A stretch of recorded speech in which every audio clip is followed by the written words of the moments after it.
দেওয়া যাবে। তবে মনে রাখিয়েন, আত্মীয়কে, নিকট আত্মীয়কে যাকাত দেওয়া দুটি নেকি। প্রিয় নবী মুহাম্মদ মুস্তাফা সাল্লাল্লাহু আলাইহি ওয়াসাল্লাম বলছেন, আস-সাদাকাতু আলাল মিসকিনে সাদাকা ওয়াস সাদাকাতু আলা যির রাহমি ইসনাতান। একজন সাধারণ মানুষকে দান করা হলো সাধারণ দান। একজন সাধারণ মানুষকে যাকাত দেওয়া হলো একটা মানুষকে যাকাত দেওয়া।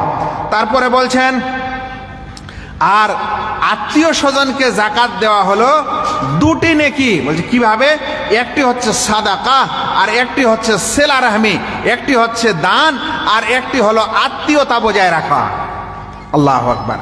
মানে আপনি যদি একটা দূরের মানুষকে যাকাত দেন তাহলে শুধু যাকাতের সওয়াব পাবেন, কিন্তু আজ যদি আপনি আপনার আত্মীয়কে দেন, ধরেন যে আপনার চাচার বেটা, চাচার বেটি, এরা গরিব মানুষ, খালার বেটা, খালার বেটি, খালা, খালু গরিব মানুষ, ধরেন যে মামা, নানা, নানি, এরা গরিব মানুষ, আপনি যদি এদেরকে যাকাত দেন তো আপনার দুটা সওয়াব, একটা যাকাতের সওয়াব আর একটা আপনি আত্মীয়তা বজায় রাখলেন এরও সওয়াব। আল্লাহু আকবার।